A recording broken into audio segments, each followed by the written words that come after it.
shoot. Indian River Connections brings you the first source you can watch for truth on board decisions in Indian River County. The Board Report, where taxpayers and policymakers intersect.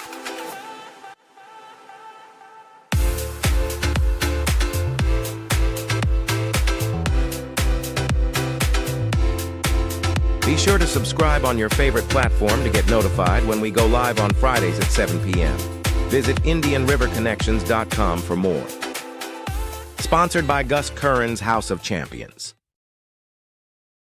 Hello, everyone. Welcome to the Board Report, brought to you by Indian River Connections. I'm Joanne Binford, and joining me today is John Karapi. Hey, what's going on? How you doing?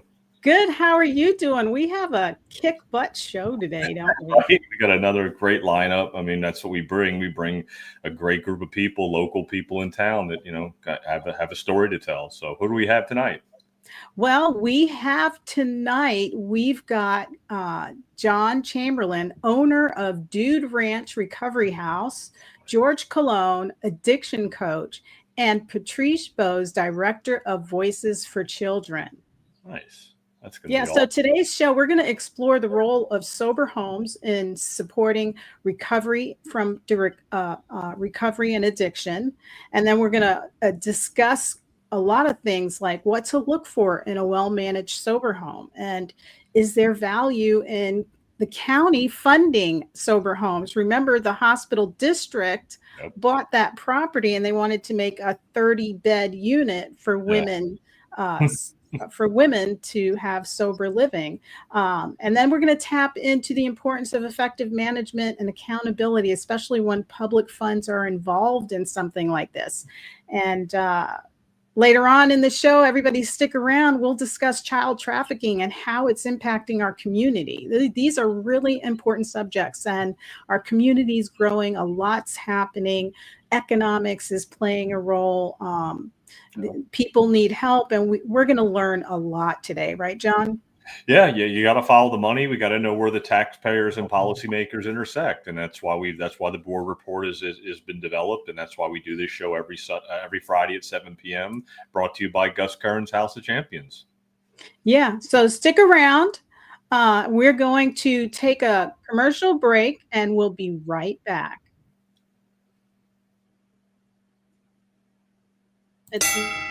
Tired of the same old workout? Come knock out your fitness goals at Gus Curran's House of Champions. Founded in 1996 right here in Vero Beach, Florida, our Hall of Fame trainers will push you to your limits and beyond.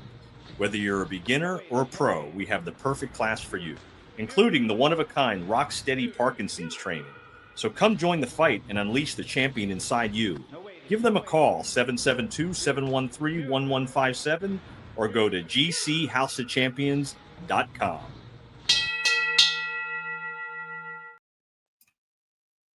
Welcome, everybody. Welcome back to the Board Report. I'm Joanne Binford, joined by John Chamberlain, owner of Dude Ranch, and George Cologne, addiction coach. Let's bring them on board.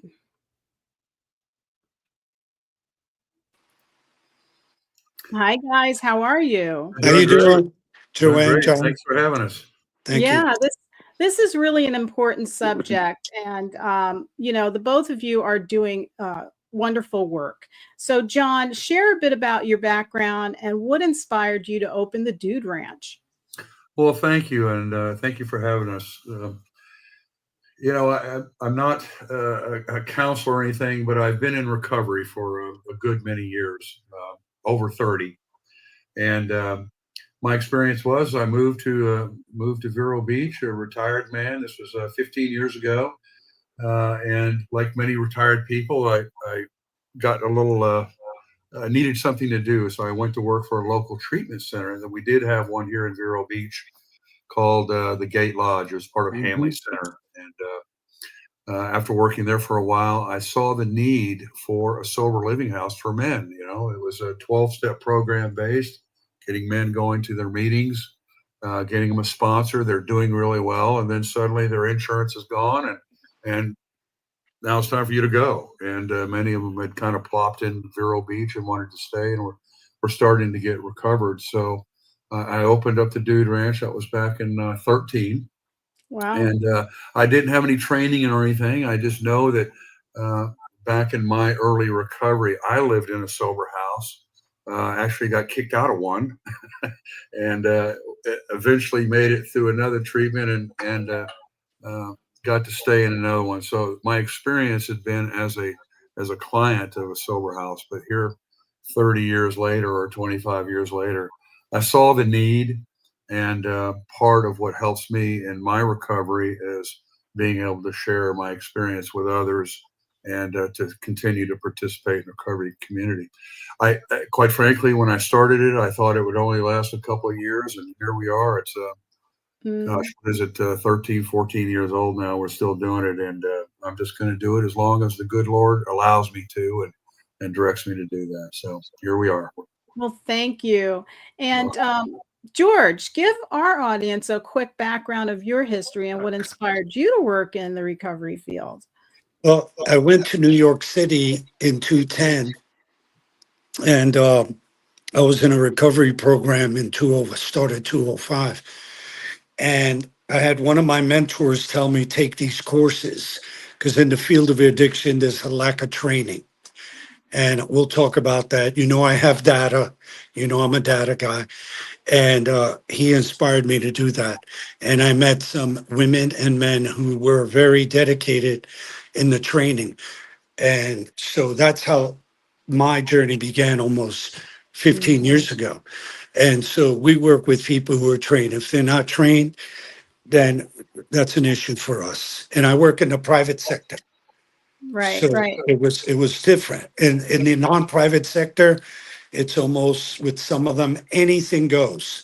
And you know, we could talk about that too. Not all of them, but many of them. And you know my experience here working with sheriffs and federal agents and trying to get some awareness about some of the shenanigans. But we'll talk about that as we go. Yeah. Well, thank you both for the work you do. And, you know, John, I've heard you're running a successful sober home, and that's why I wanted to bring you on, because sober homes are coming up. And like George said, they're popping up. We had one pop up in our neighborhood, and that's what really made me realize, wow, I had a sober home in my neighborhood and I didn't know. And we noticed a little bit of different traffic in our neighborhood, but all of a sudden there's an ambulance outside, there's a fire engine outside, and our little we have a little small community. It's a very intimate community where everybody knows everybody, but suddenly we had this house and we didn't know what was going on. And it kind of makes your neighbors and everybody else feel a little bit uneasy.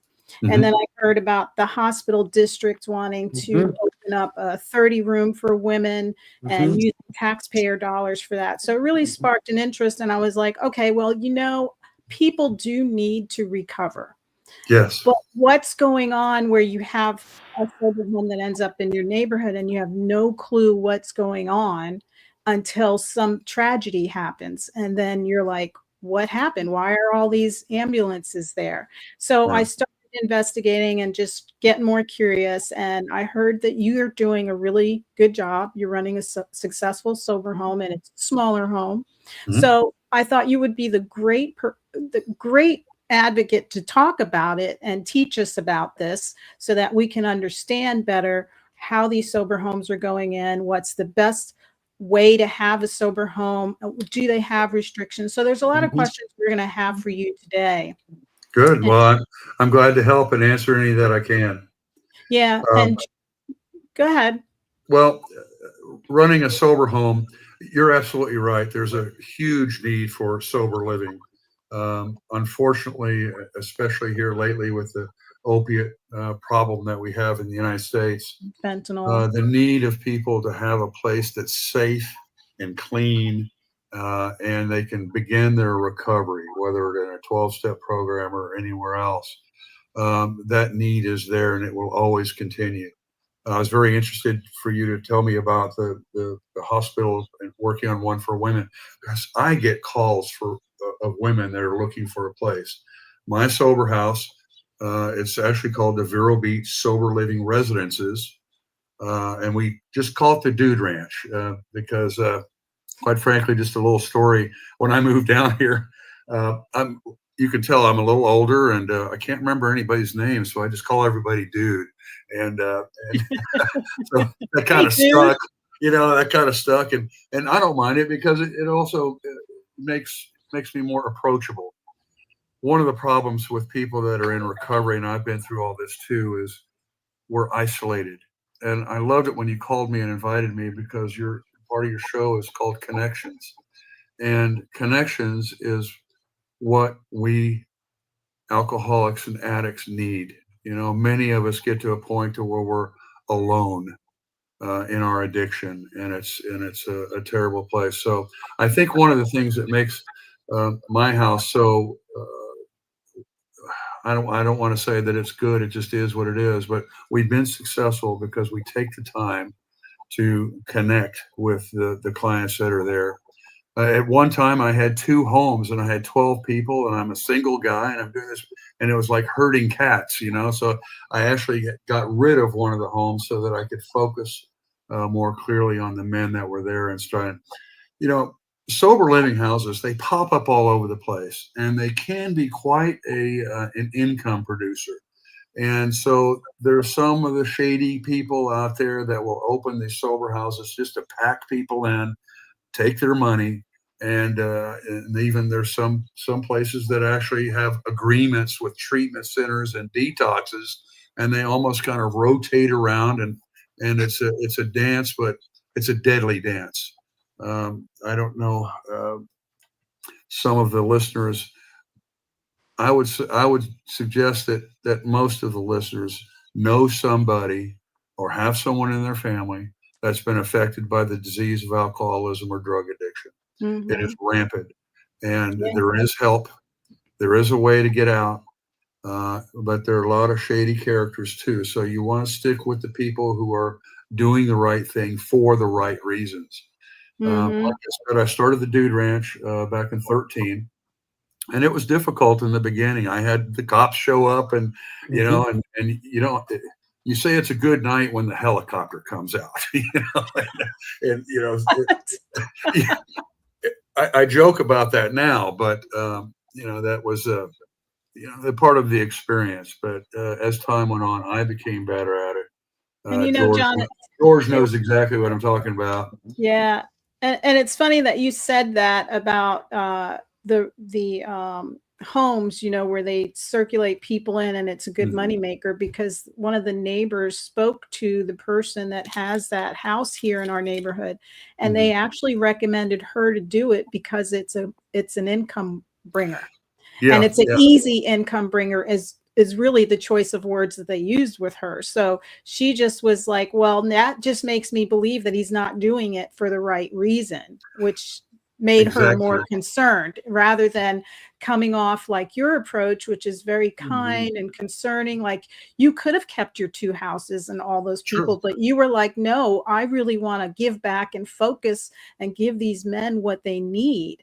Yeah. And that comes from a person who's doing it for the right reasons. You absolutely have to do it for the right reasons. I've talked to many people who want to start one. They ask me, how do I do it? And the first thing I'll ask them is, are you in recovery? And I've had people say, no, I just want to make some money. And I'm saying, well, what do you have to offer these people? What experience do you have that you can sit down and hold a guy's hand and Right. tell him that it's going to be okay, and work with these people?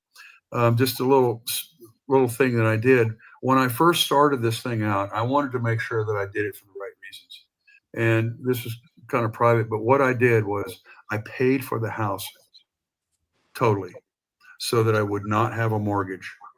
And if I Mm. did not have a mortgage, I could kick anyone out at any time and not feel the financial pressure of having to keep some people in for the wrong reasons.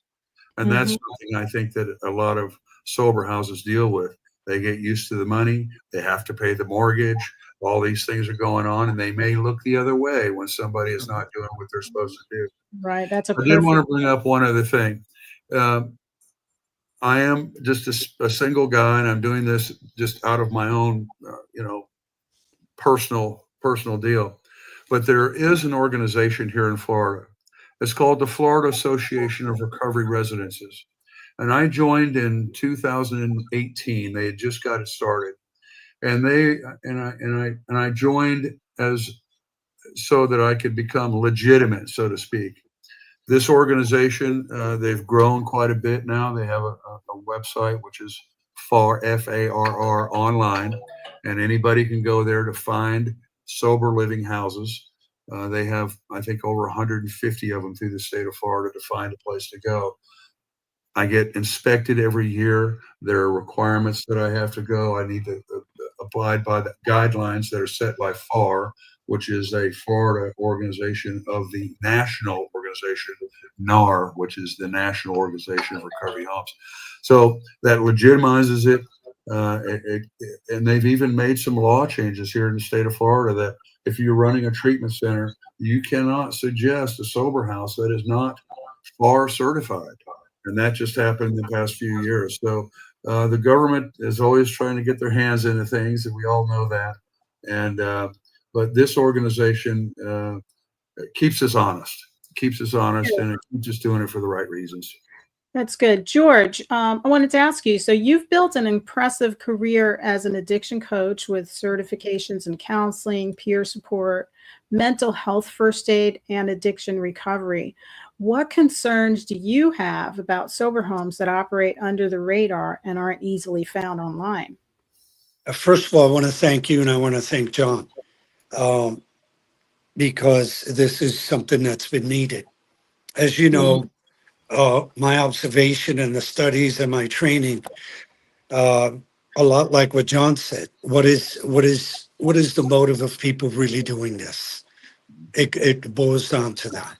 And I've always had great respect for John. And I will say this, the accountability factor that he has. And so he's one of two out of almost 25 I recommend in Vero. One of two out of almost 25 in Vero. How do I know they're two? Yeah. So what I observe in my training after going to Washington, D.C. in 2021, meeting federal agents, my family's ex-FBI, DEA, and I met some of them and we did discuss the fentanyl thing, but we also talked about how wretched some of the sober living arrangements are. Follow the money instead of motive and purity.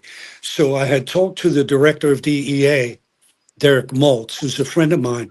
And I said, I know you got your hands full now, but I would like you and Don Bongino to really help me address this.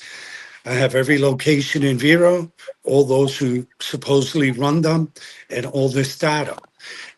Here in Indian River County, they don't want to hear it. And I'm a truth teller. So the sheriff doesn't want to bother with it because he's got other things going on. And I'm going to be nice and respectful. The police chief, same thing. He doesn't want to bother with it because he's got other things going on. So I said to them, when someone dies in your family from an overdose or fentanyl, I hope they ask me to be a witness. And we will get all the money from the police department or sheriff's department, and we will sue you for every bit that you have because I'm bringing you data and I'm bringing you information. So we have a letter and I have the email. I collect data to give, Justice Department and federal agency back in 2022. The sober homes issued by the sheriff and current sheriff was supposed to be addressed. Still not.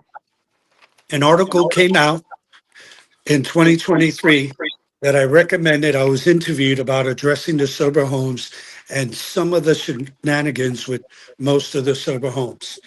It went death. So I said, let me do my due diligence. I went to the building department. There are criteria that have to be met. Most of them don't meet them. Let me just say that. John's does. Most of them don't meet them. There are criteria for sober home and sober living.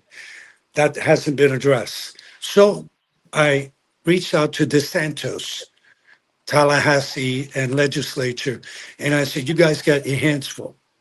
An article came out on April 2025, finally, about the Florida House passes mental health substance abuse bill, which addresses some of the shenanigans in sober homes. Oh, that's HB 1091 to Correct. regulate Yes, CCF. correct. Then a nicer one came out from Tallahassee, which is from, you know, what they're saying, that all of them need to be vetted. The lack of training in them, those who operate them are not trained. And then even some of the people use, again, that happens, I get it, but they still are employed. And also the factor that there is no criteria with most, that they can just be sober 6 months and now you run the house. They don't really, and John understands this, they don't know, they don't detox medically for a year. Medically for a year, You medically. mean it takes a year to go through the detox? Is that what you're saying? Minimum. Minimum. Medically. That means from the heart and the whole inside the brain. Most people don't know that because they don't study, right? So if they don't study, I get it. They don't know it. But those of us that have studied know that, and we know that could be a danger for some. So, but like what John has said, and I'll go back to what he said, is some people do it for the money. I'm not very fond of them. They would be Right. the first ones that I would recommend FBI and DOJ to go after. Why? Because they're doing more of an injustice and helping people, and these people are humans. Right, because those people are more like victims because they're really not getting the service and they're taking their money, and they're trying to get their lives together, trying to, get to that point where they're stable enough to go out on their own. George, I was wondering how long, and now that not now that George, that you brought it up, I was wondering how long do they usually stay in a sober home? Or maybe this is a better question for you, John. How long do they stay in your sober home? That's a good question. And, just to kind of, before we go to that, touch on what George said, I've heard sometimes 2 years, on some of the opiates it takes 2 years. And that's just the physical part. You still have the spiritual, the mental part that you have to work through as well. So, but in the contract, I've got a 9-page contract that all of my men have to sign. And I do an extensive interview with them to make sure that they're willing to do it.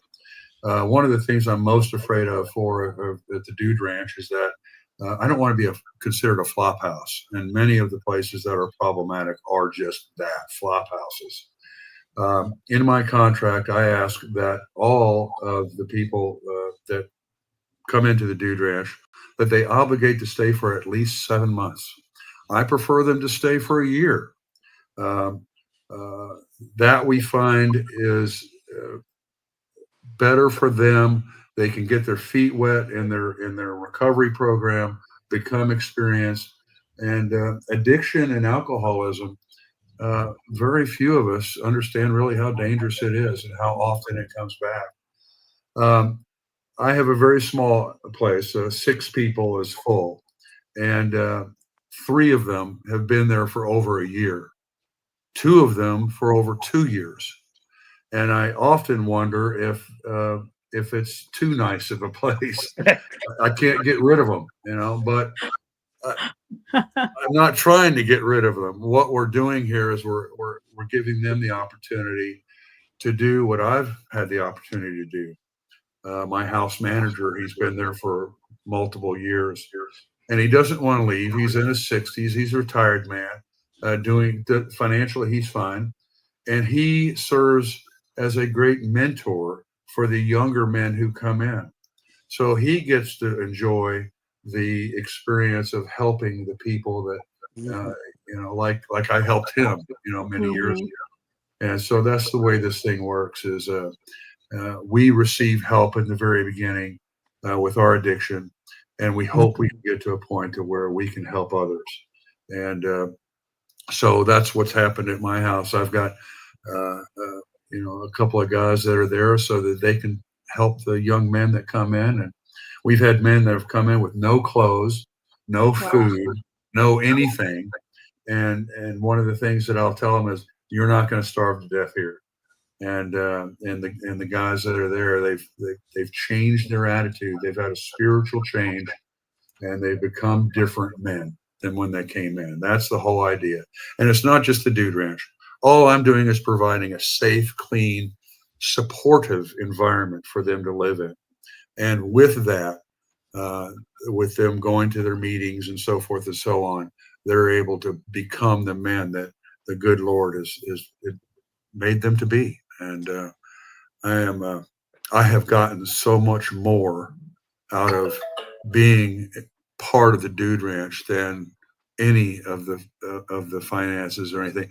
You know, it helps me stay sober, and I'm the most important person I am to me. Right, right. I It's have good. to stay sober before I can help anybody else. So, It's And good it's that you're doing that. Well, George, yeah. what did I see? You're ready to go. And it's interesting what John said, because you see the amount of people said he's got 6. People. I've been in some of these homes, they got 15 or 20. Mhm. Wow. According to the building department, you have to have a full facility, bathroom, shower, tub for minimum 3 to 5, not an outhouse. Mhm. And that's going to be exposed too. So you could see the difference. Now, some of the people that didn't respond to your calls, Joanne, they know my family are federal agents, so they know that this is going to be exposed, right? So they don't want to be accountable. But see, John does nothing. John has nothing to hide. That's why I have great admiration and respect. So, it's amazing. This is just a prelude to what we're going to talk about next with Patrice. So most people don't know this. There is human trafficking and sex trafficking in some of the sober homes. I know that. I have the data, I have the people, right? So they don't want to address that either, because you follow the money that impedes. There's a young woman I met, and she had no credentials. She had a brand new car, all clothes. She gets all the clients for a few facilities here. And I asked her, I said, tell me about you. She was 3 months clean, making more money in a month than I make in a year. Wow. How is that? Yeah. How is that? So I called the facility that uses her services with no credentials. Oh, by the way, out of state, Tennessee, Kentucky, Georgia, New York. She gets these clients from all over the country. That's human trafficking. It's just, Wow. it's going to happen. But the Well, reality is, like John said, he has no concern about the money. His motive is to help other people, hope they get better and go on and live their lives. mhm. There's some people who don't have that mindset. And what happens is they know that they are put on notice, so they have to go and try other angles. And to me, that's a discourteous thing to do to another human being, because every It is. human being needs the opportunity to get better, whether it's a she or he. And I'll end with this. I was somewhere in a meeting, and I had mentioned to you, Joanne, in a facility that has quite a few, I was talking to an individual, and someone bought crack in the place. Mhm. And the individual felt, they were tattletaling. I said, well, it's better you tell them than you tell me. She goes, Mhm. why? I said, I would have the FBI there and DEA. Not only that, you might have saved their life. So Absolutely. some of these facilities, those things can happen. I get that. Right. But like John had mentioned, there has to be an accountability factor. Absolutely. If there's no accountability factor, then we're not providing a safe place for those who maybe want to really get their act together. That's And right. to me, that's a form of injustice. Well, yes. Well, thank you, gentlemen. Thank you for joining us today. Thank I you. do Thank need you. to end it here. However, I invite you both to hang out in the backstage and join us for the panel discussion in the last segment of the show. Okay. Gratitude. Perfect. All right. Thank you Thank you. again. Thank you, John. Thank you, Thank you, John. George. All right, stay tuned. Our next guest is Patrice Bose, Director of Voices for Children. And that's going to be another great episode here coming up next. And we'll be discussing the needs of today's youth living in difficult times and financial situations and the realities of child trafficking. So we'll be right back after this commercial.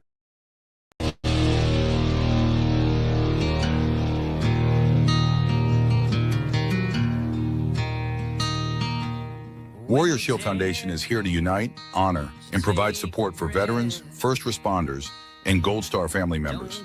The foundation will enable them to find the help they need through direct assistance or by connecting them with our shared vision network. Using data-driven models, we provide solutions that make a long-lasting difference. We, along with our partners, are dedicated to bringing together like-minded groups and individuals who have committed to making a difference in the lives of our hardworking, everyday heroes. We bridge the gap by connecting warriors or their families with the assistance they deserve and require, such as service dogs, wheelchairs, counseling, scholarships, and team-building retreats, to name a few. You can help right now to make a difference for those who have helped and protected us all. Warrior Shield Foundation, selflessly doing for those who need it most. It's a long way to home, but you won't take the hard road all alone. Just look to your left and look to your right. You were born to fight. Welcome back to the board report. I'm Joanne Binford, joined by John Carroll and Patrice Bose, Director of Voices for Children. Welcome, everyone. Thank you We're so getting much. a lot of feedback there. Yeah, that's feedback's rough. I don't know why it's so bad. Yeah, it wasn't that bad before the stage. Yeah, we'll have to go with it. Yeah. Ooh, that is loud. Hold Yeah, on. Is there anything we can do with that? Oh, I don't know. I'm gonna see if there's anything in the audio back there for her. I don't know. Mic settings. Reduce mic background noise. Does that sound better? Echo cancellation. How's that? Is that better? It's not as loud. Yeah, that's a little better. Yeah. There's a little bit of feedback. All right. All right. Hey, Patrice, how you doing? I'm doing great. How are you? Good. So what do you have on the docket now for Voices for Children? So actually, before we get started, I wanted to tag into what you guys were talking about. Because a lot of people don't know my main career, I am a rehab massage therapist. I spent 7 years in the drug and alcohol recovery centers. And I can tell you firsthand, a few years back when chiropractors and massage therapists, we got kicked out of PIP liability. So we could not process claims for car accidents at that time, right? So Palm Beach County was one of the counties that was huge. You saw hundreds of chiropractors opening sober homes because it was radical income very quickly. And then, they got back into PIP. We didn't, they did. And all of a sudden they just let the sober homes go. But I've had many clients tell me firsthand what goes on in there.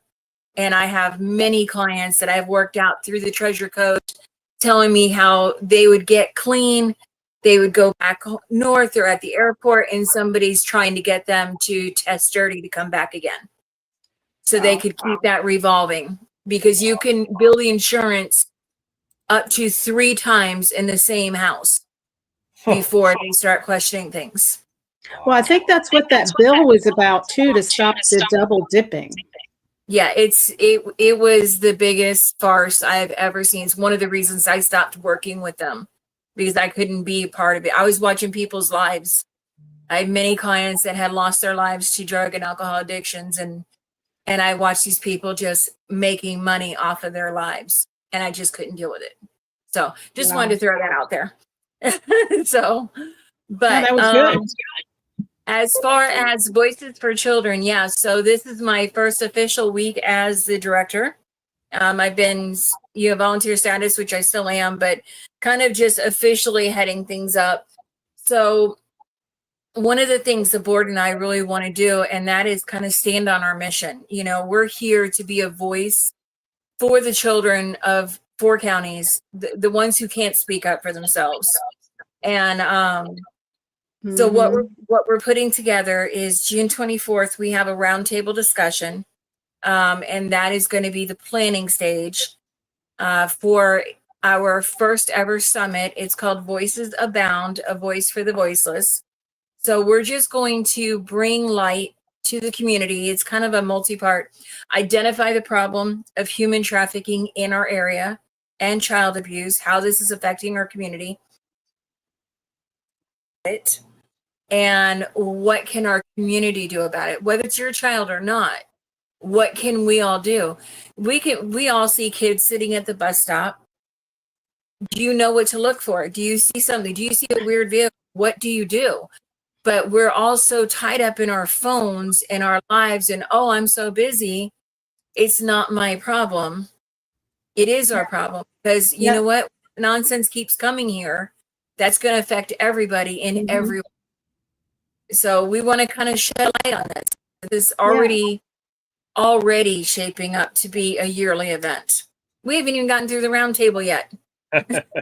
Now that is so important, because foster children are likely, foster children are likely more vulnerable to human trafficking than a child with a very stable home and secure home life, So, how does Voices of Children work to prevent exploitation of foster children and educate children and caregivers about these risks, like the event you're doing? What's the feedback when you have these events, and how do you feel? Well, this is our first ever. We don't work with just foster children anymore. We used to be aligned with Guardian Ad Litem. Last year, there was a state mandate that separated Guardian Ad Litem from the courts. They are standalone now. So we still answer their call if they have something they need help with. But we work with basically any child who has a need. Anybody can present a need to us and say, hey, we just had somebody literally sent a request and said, hey, I've got this kid who needs shoes for prom. Just did not have the money to go to prom, which is crazy to me. And in this world that we live in, you got to ask for shoes. But like I said, this is our first ever doing something like this.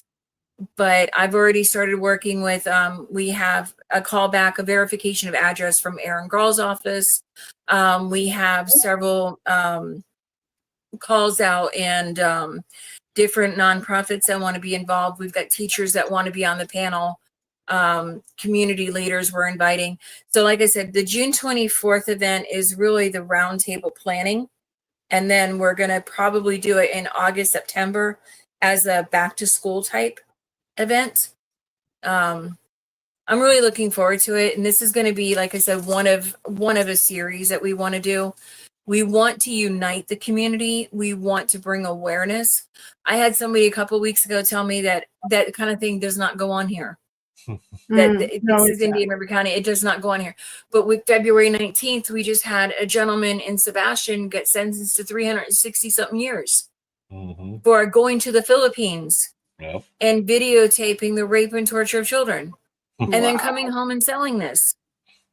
And it's like, take away the fact that, like, what goes on in your head, that's what you're attracted to. But it does go on. It goes on everywhere. And unfortunately, it's becoming easier and easier for the predators. And one of the ways it's getting easier is because we are so distracted and so busy with our schedules and our phones and what's going on with me in my world, or that's not my child, or that doesn't affect me. It does. There's an old saying. Go ahead. What are the key warning signs you can tell, like the warning signs or the red flags you can tell parents or family or the community? I actually learned this from Special Agent Ruiz from Homeland Security. I got to witness him do a presentation. He's been invited into this, and I hope he has the time. One of the number one sites is Pinterest now. But there's like top 15, but Pinterest is like one of the sales sites.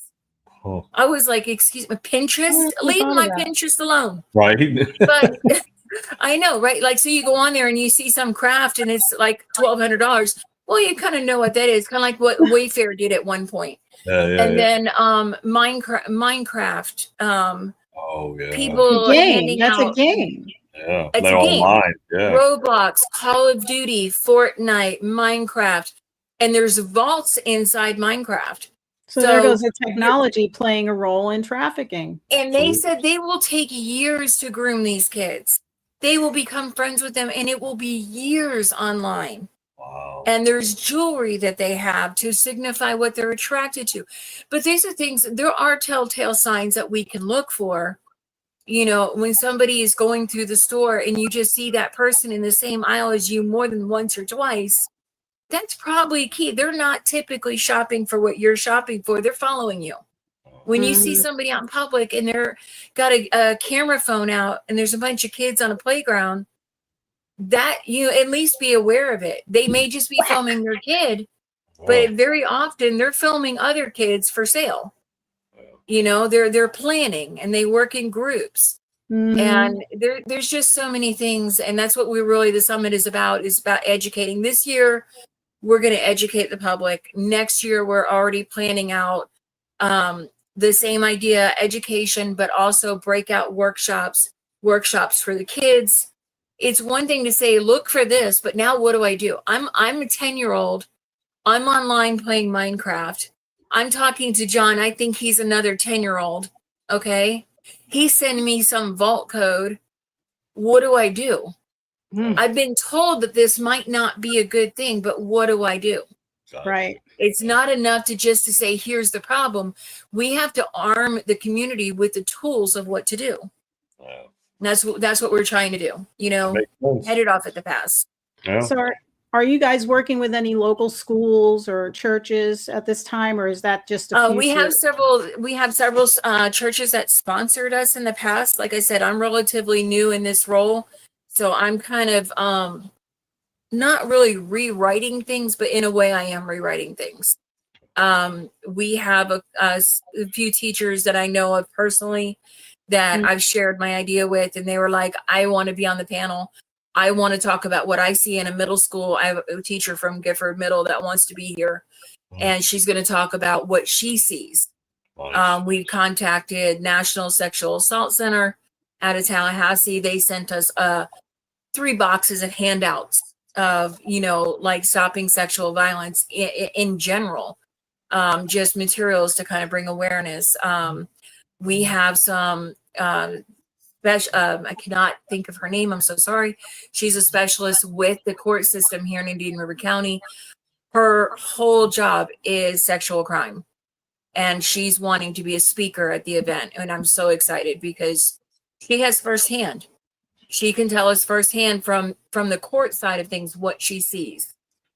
We've invited Hibiscus House. I'm pretty sure I'm going to have one of the CEOs there, but they do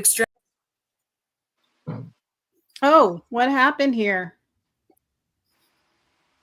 What the heck? But yeah, so the idea with the I know technology, right? The idea with this summit is just stand on our mission. We need to put our money where our mouth is, and you know, it'll be a luncheon. It's going to be a lot of fun, as much fun as this subject can be. But it's going to be one of many things that we're going to be doing. So.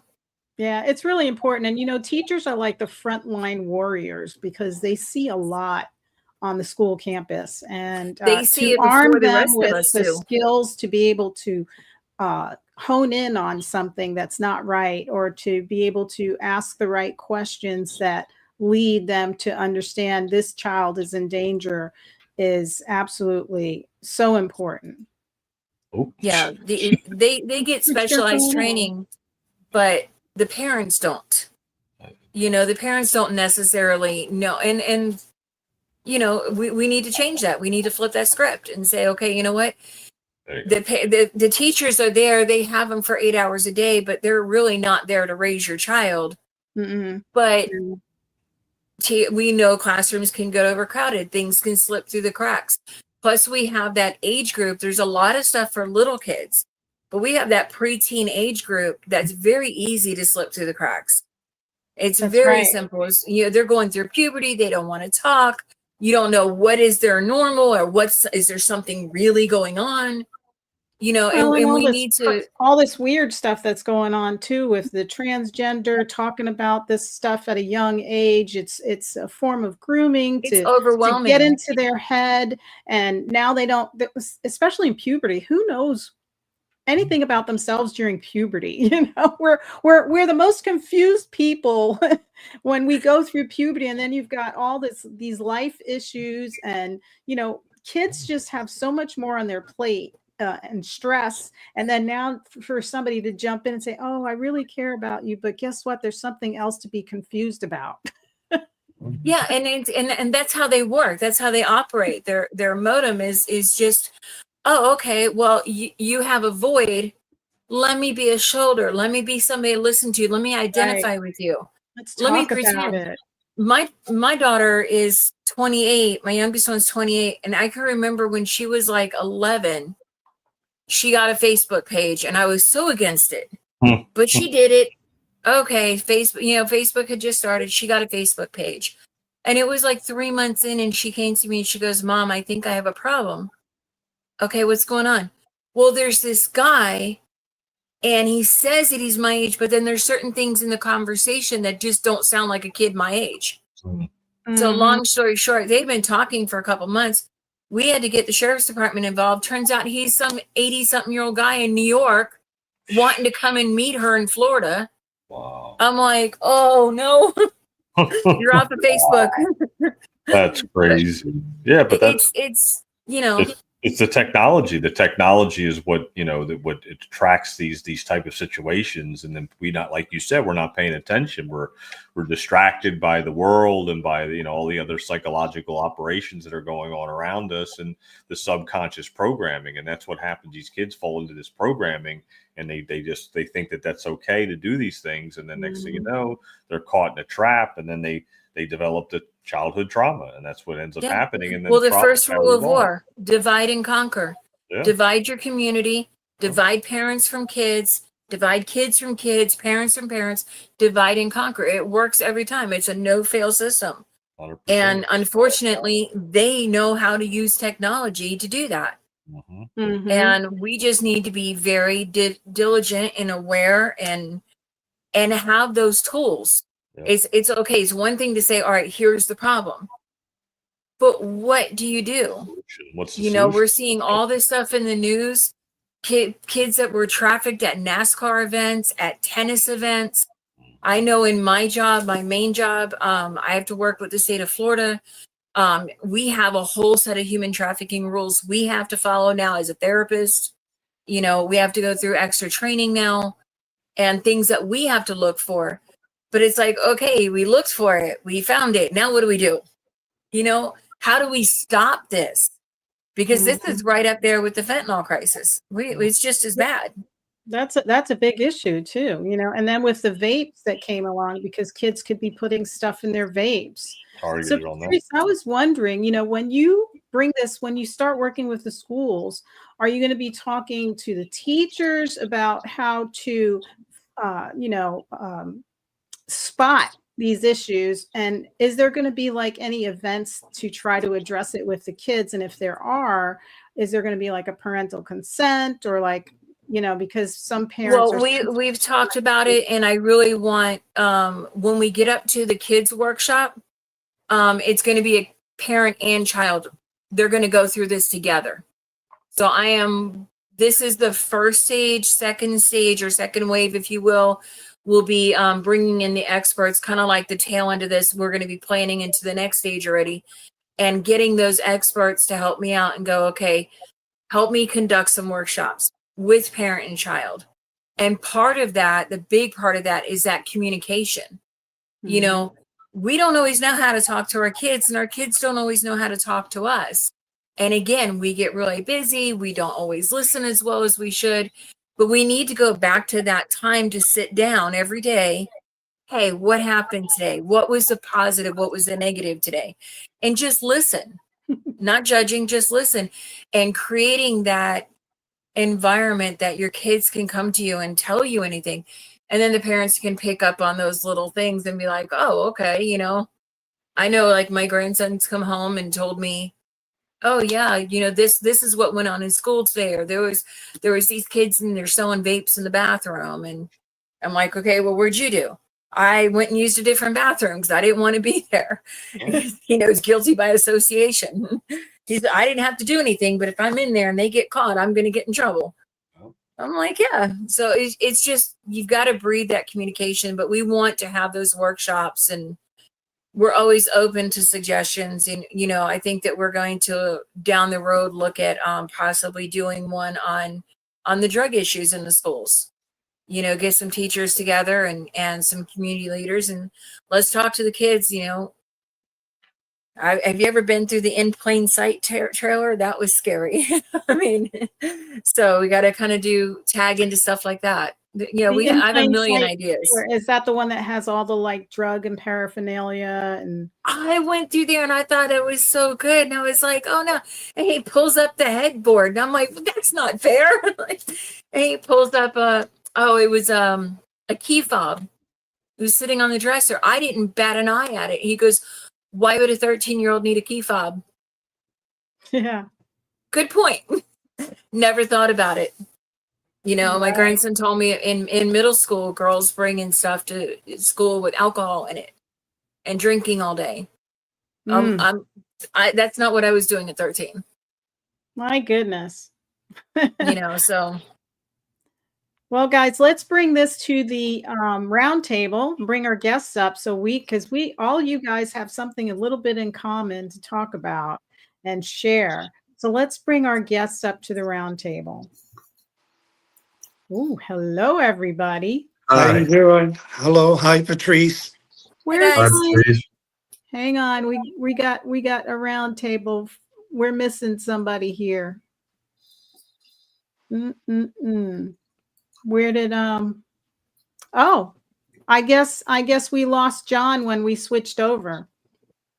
So all right, so we've got Patrice, we've got George, we've got John. You guys heard what Patrice is doing, and it's really important what she's doing, and she's heard what you guys are doing as well. But we all have to deal with drugs and fentanyl and the predators out there that are not just feeding on the addicted, but they're feeding on the children as well.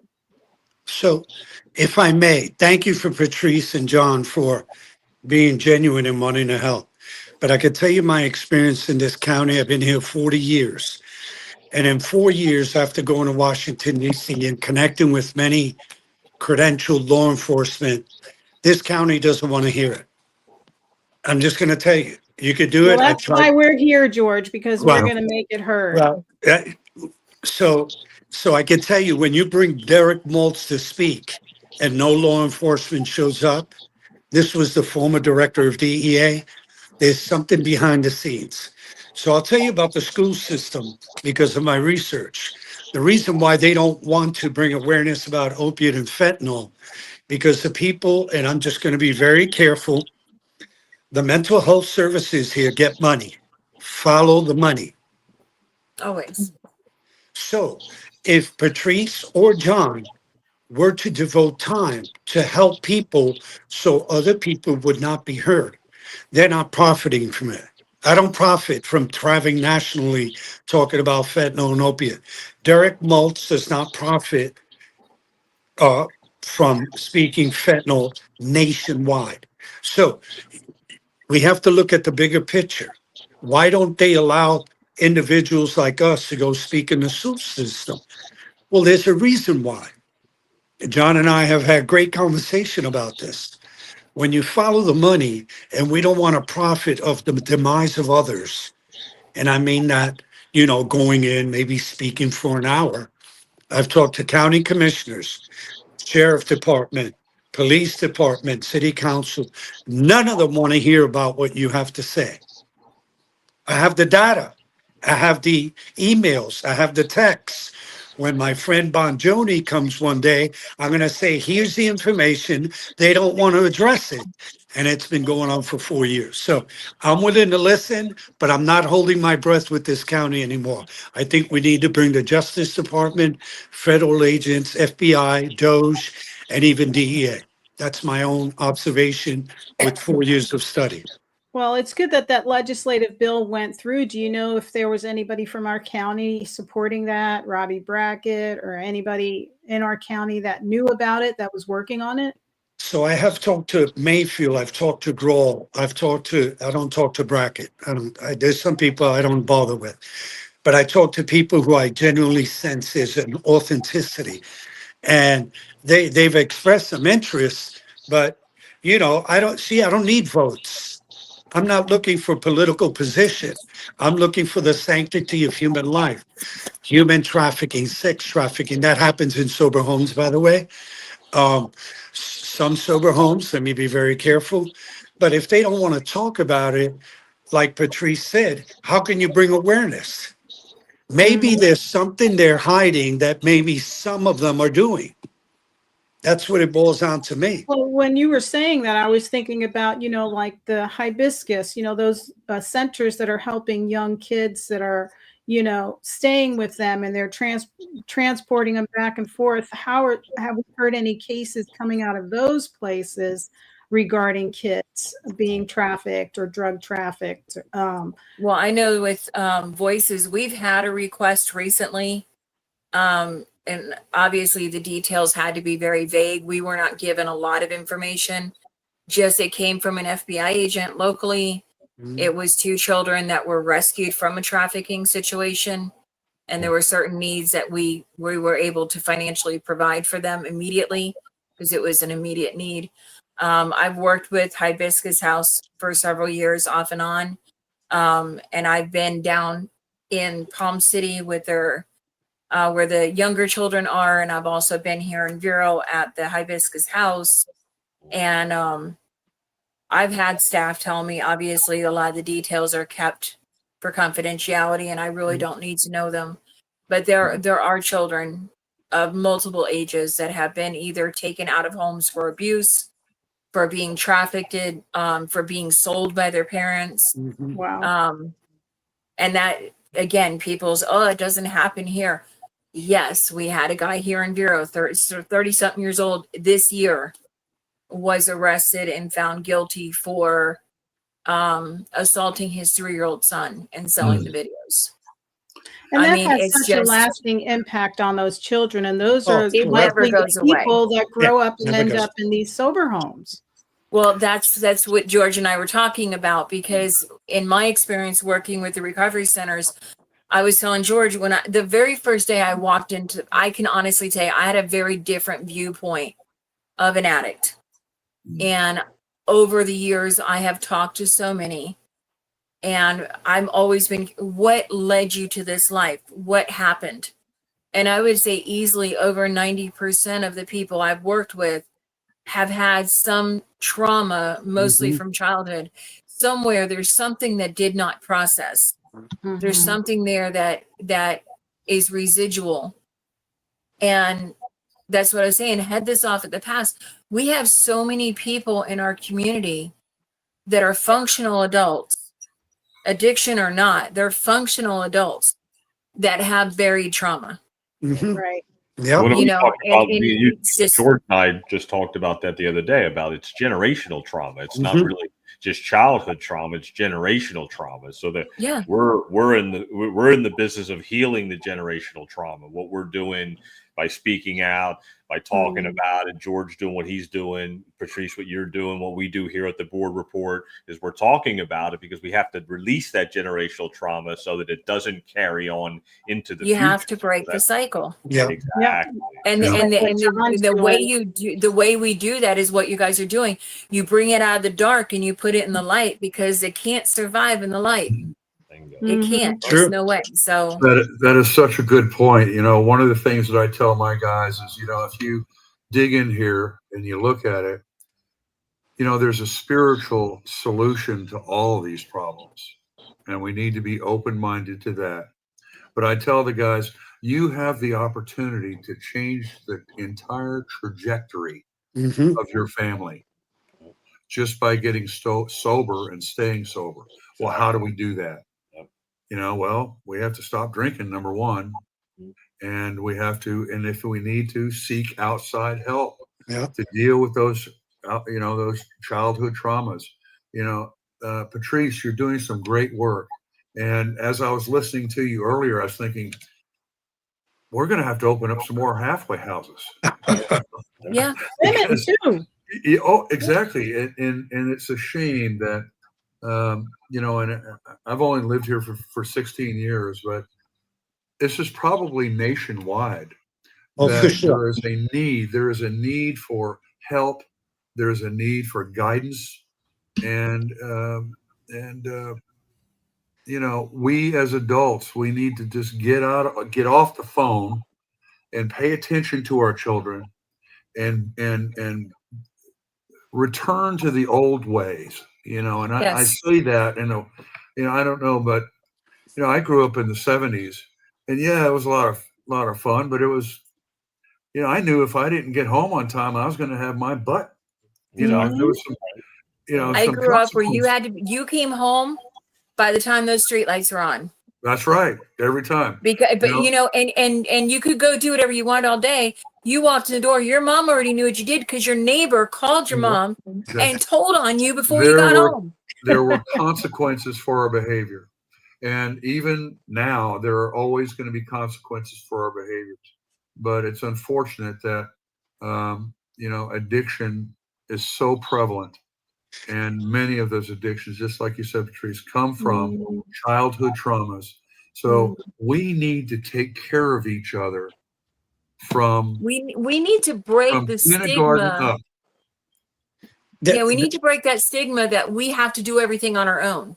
Yeah. Right. Well, We don't have to do things alone. First of all, we're never alone, but we don't have to do things alone. And it's okay to ask for help from somebody else. Absolutely. But that's where over the years, society, we've just broken down that trust. And that's what just lets the evil in, and that's all by design. Yeah. So the lack of accountability and what you both are saying is true. So when someone reaches out for help and those who are in position or authority or officials do not address it or honor that voice that is in need, there's no accountability for them. And I'm talking about, with those officials. I can't name them, but they're here in Vero. So when you bring a situation to an official and you give them, this girl is being exploited, she's being sexually trafficked, and they don't do anything about it, I think they should be held accountable. That's my own observation. And I'm working with Absolutely. federal agents on that, because if here they don't want to hear about it, they're not going to hear about anything else. They're not. We've been trying to campaign about the fentanyl awareness. Murder one. Well, it just was made in Florida by a sheriff, not in this jurisdiction, in another one, that anyone dealing drugs and creates an overdose, that dealer goes murder one. Yep. I've been campaigning for that for years. I mentioned Wasn't that and in Polk County? I think, Isn't that what I'm not sure the Grady- county, but Grady it could at have been Polk County Brady. did that? Grady I'm Judd. not, yeah, it could have been him. But what I've been trying to do is do what you guys are doing. So what they do is they're so busy, like you said, and like parents can get, that, I've been a thorn on their ass. Because you see, when you collect data and you keep information and you keep texts and you keep phone messages and you keep all this, there's going to be an accountability. If a woman gets used up or sex trafficked or a child or something, and they know about it and they didn't do anything about it, they're going to have to answer to it now. And the reality is that they don't want to talk about it in this community. That's been my 4 years. I'm glad that this podcast is available, but I can tell you this: when you have federal Washington, D.C. people come and talk about an issue that's national, and they don't give it any attention, it makes you wonder how interested they are in the human aspect of life. Well, there is strength in numbers. I have learned this in my lifetime. The more vocal you are, and the more people that are banded together in a tribe, the more results you will get. That's That's true. like what you guys are doing tonight on here. Mhm. You're pulling together a tribe of people that are like-minded, and those that are like-minded enough, they're going to join in this, and they're going to be observant, and they're going to be aware, and they're going to start. And change starts very slowly, but as long as change starts, then we take the power away from those that are doing all this. And I you think need the to make an toughest effort. thing is the interagency corruption, you know, in some of these 100%. agencies where you're supposed to be trusted and they're run with 100%. some federal money. Yep. And now you're battling the parents or the homes or whatever else it's coming from, and you're battling it from the own agencies that are supposed to be helping, which is what concerned me about the county taking over, getting really involved in a sober home, because now you can have another new interagency. It's going to happen. Follow the You money. know what I'm saying? It's going to be harder to detect and harder to stomp on, because it's the county that's going to be covering it up if something does go awry. I spoke at that. I spoke at that board meeting. Nobody on that board has any knowledge about addiction. So I go to the leading guy and I said, let me give you my resume. And he saw I took courses with Sheriff's Department and other agencies. And I go, I want you to tell me what your motive is in opening this up. Like John talked previously. He walked away. Well, you know, it's our responsibility as residents of this county and residents of this earth, for that matter, for us to lead our lives and set the right example. You know, you remember the president that said, "I am with the government. I'm here to help you." Some of the most terrifying words that there are. We cannot count on our government to do the work that we're doing. So it's our job, spiritually, and it's our job to help other God's kids, I guess is what I'm trying to say. 100%. And I don't want to sound too churchy or anything like that, but all of this is a spiritual disease. Whether you're trafficking children, you're sitting there taking pictures of the playground, or you're you know, panhandling down here on the corner of the street, there is a problem. And this problem can only be helped by people like us. I'm gonna tell a quick story, if I may. You know, there was an event that happened at the beach, and all of these starfish washed up on the shore. All these live starfish, and there was a man down there, and there was another man watching him, and he would walk down the beach, and he would take one of the starfish and throw it into the water where he could live, not die. And the other gentleman came up to him and says, "There are thousands of starfish here. How are you going to save all of them?" He says, "I won't." What difference can you make? He says, "I may not make much of a difference, but it sure made a difference to this one." I always say to reach one is to reach all. I mean, that's really what it comes down to. You know, so we may not be able to save all the puppies in the pound.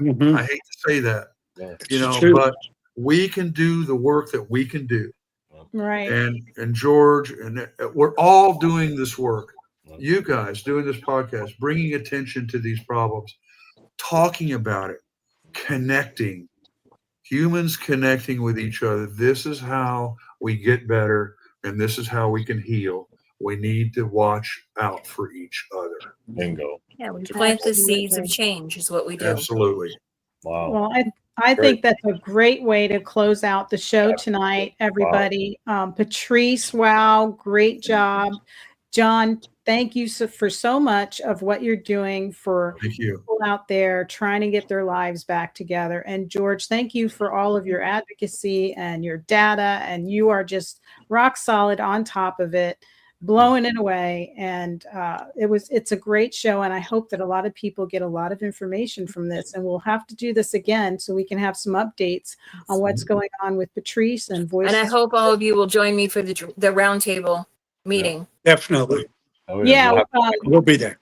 Run those dates by us again. It's June 24th It's going to be 11 to 1. I just need an RSVP, so I make sure I have materials for you and refreshments. And we're going to be at the Plaza on 17th. Yeah.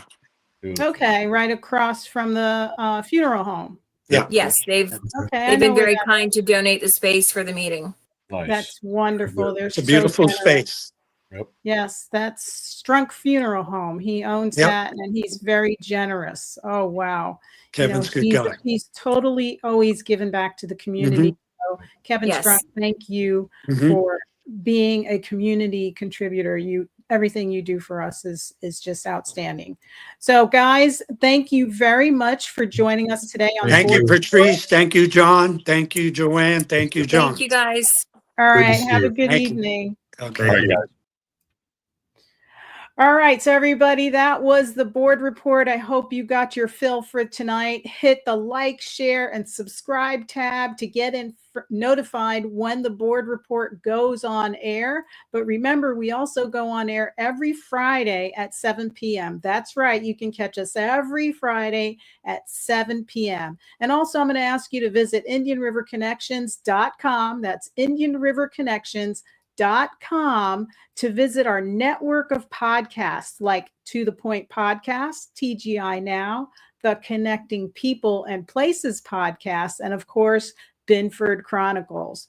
And again, the board report airs every Friday at 7 p.m. And make sure you check us out on Rumble, X, Facebook, and YouTube. Have a great evening. Thanks again for joining us.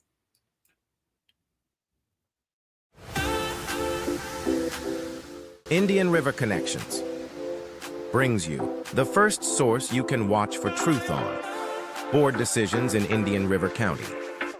The Board Report, where taxpayers and policymakers intersect.